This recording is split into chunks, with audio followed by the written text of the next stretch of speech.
everyone. This is Debra Baker and Isabella. Hey, everyone.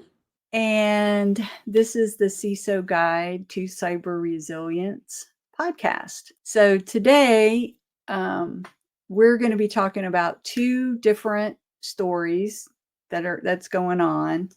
There's the GitHub Action compromise, and there were also a bunch of browser extensions that were hijacked. So we're going to get into both these stories.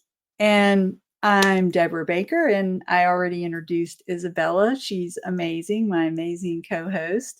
And today's episode is a cybersecurity emergency briefing. So if you're using GitHub Actions in your CI/CD pipeline or browser extensions in Chrome, then you definitely need to hear this episode.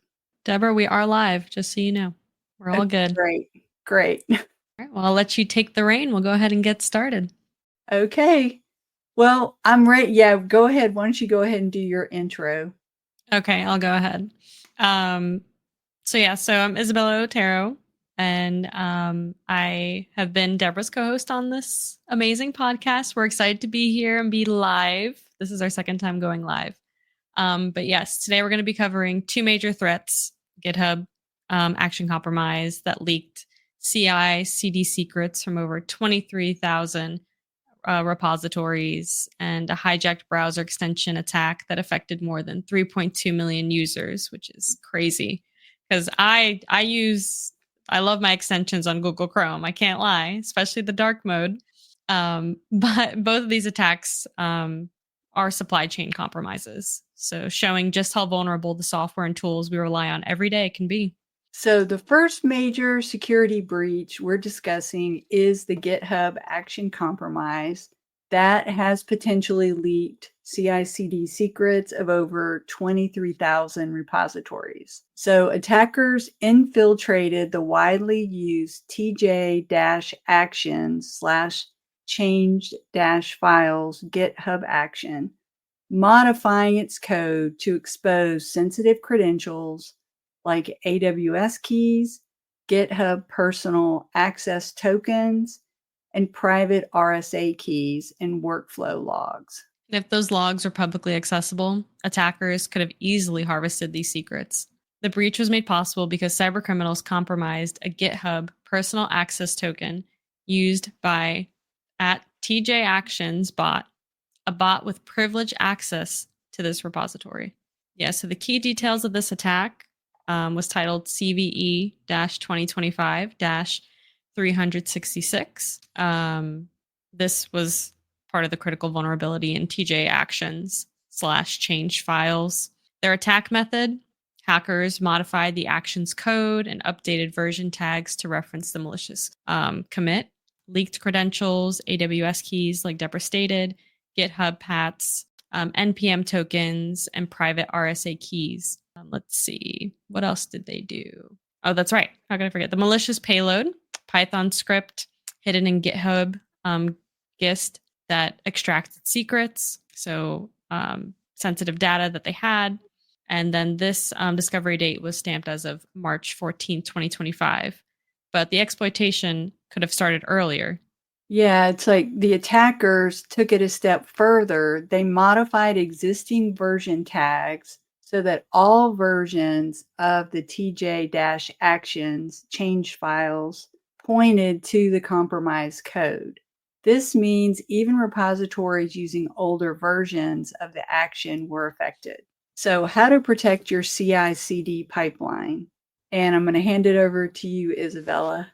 Sure, yeah, let's go ahead and go through those steps. So mitigation steps for, DevSecOps teams. So if your team is using this GitHub action, here's what you need to do right now. You need to update to the patch version 46.0.1 immediately. Review workflows executed between March 14th and 15th for unexpected outputs under the changed files section. Make sure to revoke and rotate compromised credentials, including AWS keys and GitHub PATs. And make sure to stop using TJ Actions /changed files until further security audits confirm safety.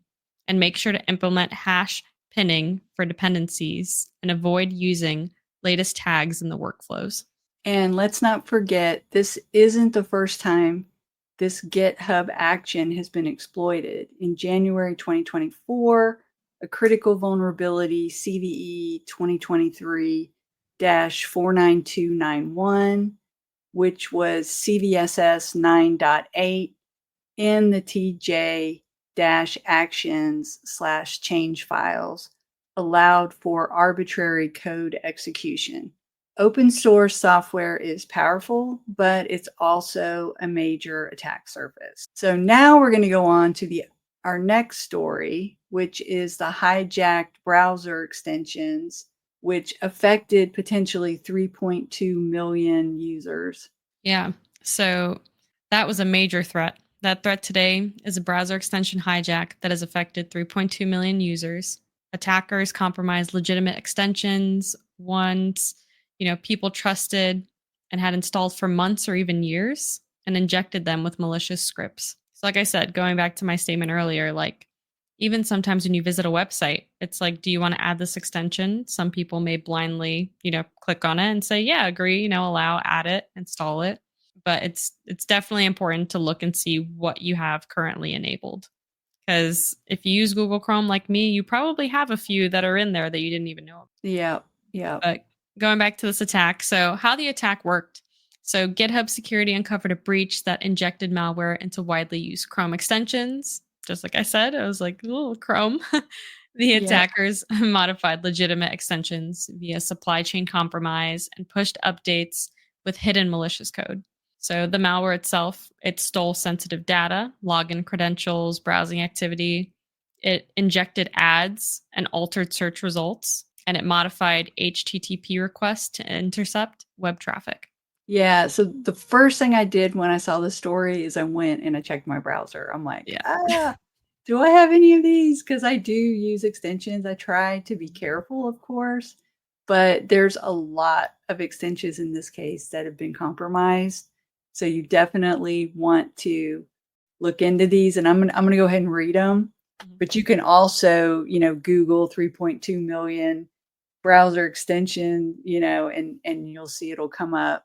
So it's Blipshot. It's a screenshot tool, emojis, emoji keyboard. It's an emoji input tool, which if you're on a Mac, you can actually it's built in. So command control spacebar, just so you know. WAT toolkit, WhatsApp web toolkit, color changer for YouTube.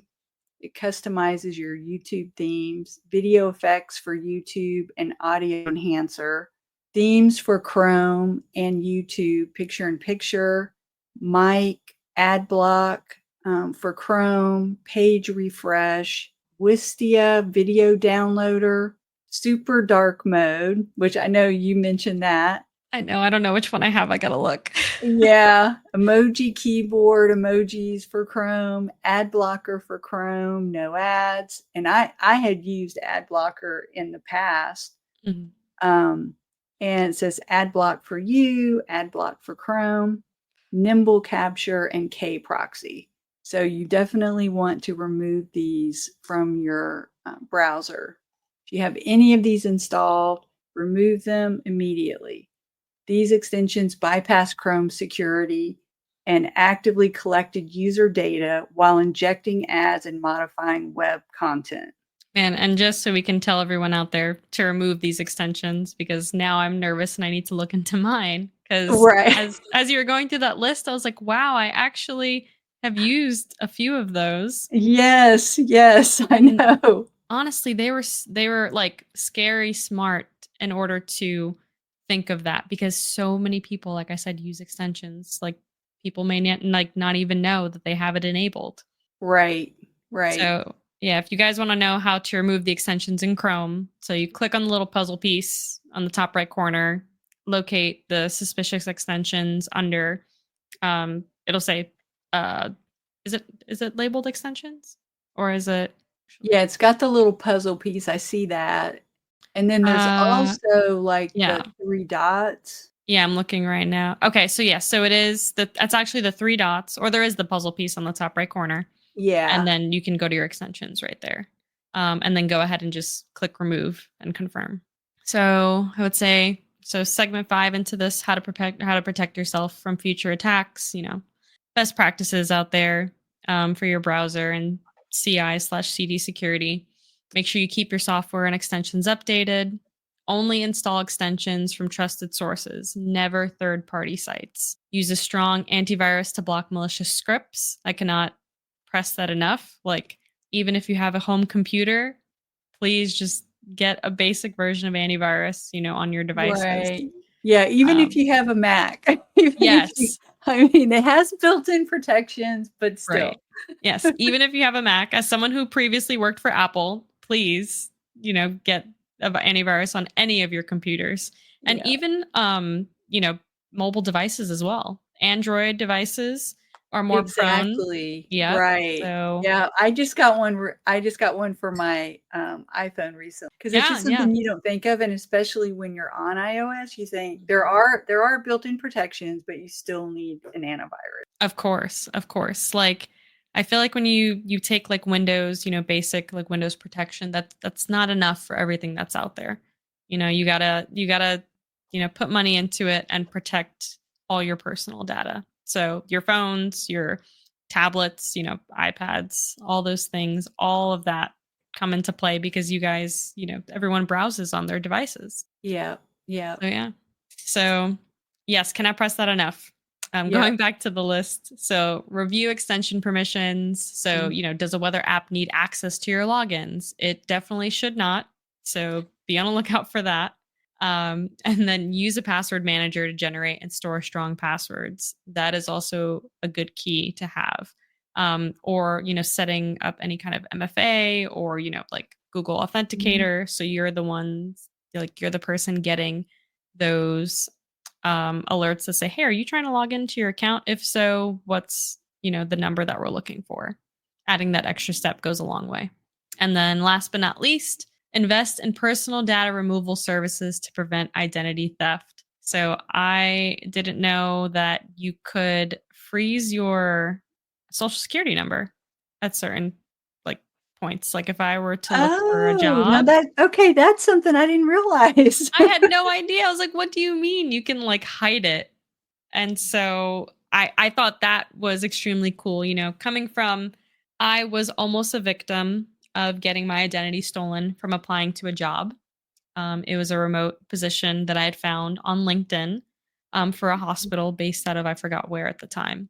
And so, we had got through like the interview process, and I thought it was a little weird. They were like, "Hey, it's going to be a recorded interview. Like, here's the questions. Like, you're just going to answering them, and like we're going to view them." I'm like, "Okay." So, I'm like, this is the next wave of the future. They're just like, "Hey, answer these questions, record yourself." To me, it seemed normal. So I went through this whole process, and then they're like, "Okay." They sent me over an offer letter, and I signed it, sent it back, all these things.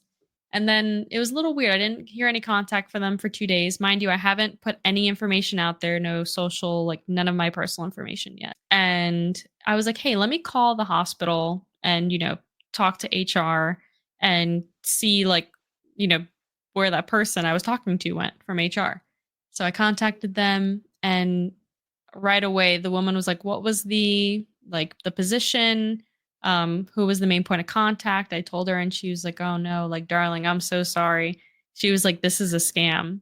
Oh my And she goodness. told me, she was like, "They have been posting fake jobs online, having people apply, putting in their personal information, and stealing that data." So Oh, that that was like that was an awakening for me, that I was like, wow, they will go through any lengths to try to yeah. obtain data, money, anything, hold things for ransom. So just Yeah. definitely take those steps into consideration. Right. Yeah, I almost somebody I was because I get work from Upwork, Mhm. and there was somebody on there, and they had a job posted, and they wanted to chat with me. Well, the first thing was they wanted to chat with me off of the platform, which Yeah. that's a Mhm. sign. And then and they were like in this big hurry. That's another thing, because it's kind of like you sort of like chat, and then there's usually not like that big of a hurry. They were like Mhm. right then, right then. And just by based on what, he started asking me stuff like banking, or I'm like, what? I'm like, this is Upwork. You would get paid through Upwork. What are you talking about? Yeah. I mean, it was, but I was, I thought, well, yep, the scammers, they're everywhere. You just have to be so careful what you share with someone, things like that. And especially for you to have this was just like out on the regular, whatever, job site. And, it looked legitimate. I mean, they even sent you an offer. I'm like, Yeah, what like in the world? it's crazy to see like what lengths these people will go through that they obtain the official like offer letter with like even the what do you call that? Like when you get pictures but like you can't like copy them, a watermark. Like with the Oh, official okay. watermark and everything on the document. Like it was crazy. It was a PDF file. I was just like it all looks legit because it was legit. It was the actual, document that the hospital was using. They probably just got access to it via an email or got into their system somehow. I don't know, but it's Yeah. very scary. It's very Yeah. scary. That was great though that you went ahead and just called the hospital Yeah. directly. Uh-huh. And because that's always what they say. So, Mhm. like, yeah, because if somebody calls you, your bank and everything, they say, don't ever give any information. Don't ever give this code. Don't ever. But you Yep. can always go back, like, if you're not sure. And I pretty much would just, yeah, I would just go and like call the bank directly or whatever if they were asking me.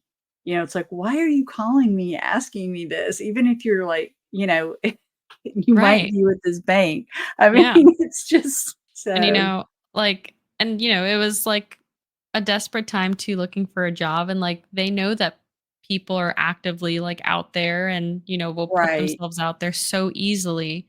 So you just got to be very careful. That's the thing. I never did talk to a person. I never did talk to anybody on the phone or anything like that.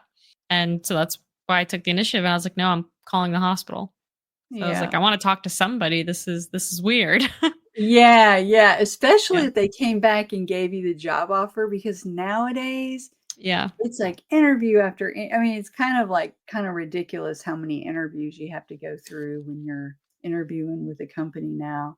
Right. Right. And Yeah. No, you go through but the I mean, we know how awesome you are, so of course they're gonna I mean, like, of course they're gonna hire you, Well, Isabel. I'm really glad I did not take that job. Yes, thank goodness. Oh my goodness. Yeah, Oh, because the man. next thing is give me your information, all that information, you're Right. gonna want. Yeah. Man, I would have Yeah. been I would have been a different named co-host, I would have had to change my name, my identity, everything. Right, exactly, yeah. Man, Oh, that's yeah, scary, scary times. one other thing I was gonna say about the password manager is Mhm. because with the move to pass keys, which is great, you still want to save it in the password manager. Because if you just saved it like directly to your phone, like in the regular key store, then Mhm. someone could potentially get access to it. So you definitely want to have that second. So I always want to, I've started using those now. I mean, at first with the pass keys, it Mhm. was, how do I set it up and all of this? And I'm using it more like every time when a particular site says, oh, you can set up your pass key, go ahead and do that now. But I make sure I put it into that password manager. So there's that second factor to get to it. So, Right, right. I know I need to get better about using a password manager. And, it's good to invest in it. Like don't always just go with like the best free option, Sometimes you do have to pay maybe like a few right, dollars a month, right. but I mean, would you rather pay a few dollars a month and, keep yourself more protected or it hurts you way harder in the long run? Right. I like Bitwarden. Mhm. They have an option where it doesn't even go into the cloud. and Oh, you could that's just nice. have it on your devices. So that's one thing. And you could also set it up for your company too that way, and not actually have in the cloud. But Oh, that's cool. yeah, they give you the option, and they have for individual, it can be free. Mhm. And then I hear, 1Password, I hear a lot of good things about 1Password. So that's another one. Yeah, 1Password I've heard. I haven't heard the one that you, but I'm Yeah. sure there's a bunch of good ones out there. Yeah, yeah. So, in closing, this episode should be a wake-up call for everyone, whether you're a developer securing your CI/CD pipeline or just everyday user browsing the web. Cybersecurity has to be a priority. The tools we trust can be hijacked, and so you want to stay, be watching the news, try to stay up, listen to our podcast, and be aware of what you're using, whether it is just a browser extension. And like, don't be afraid to do some research, make sure you're looking at URLs, making sure they're coming from a secure source. And like Debra said, just keep yourself, as protected as can be. So make sure you guys take action today, Yep. like check your browser extensions Yep. and look into password managers, and remember that the best way to stay protected is to stay informed. So take action. Yep. And you can connect with Isabella and myself on LinkedIn. And remember to stay safe, stay resilient, and we'll see you next time on the CISO Guide to Cyber Resilience. And I'm going to do the little outro. Thanks for listening. Don't forget to pick up a copy of my book, A CISO Guide to Cyber Resilience, available on Amazon. And remember to stay cyber resilient.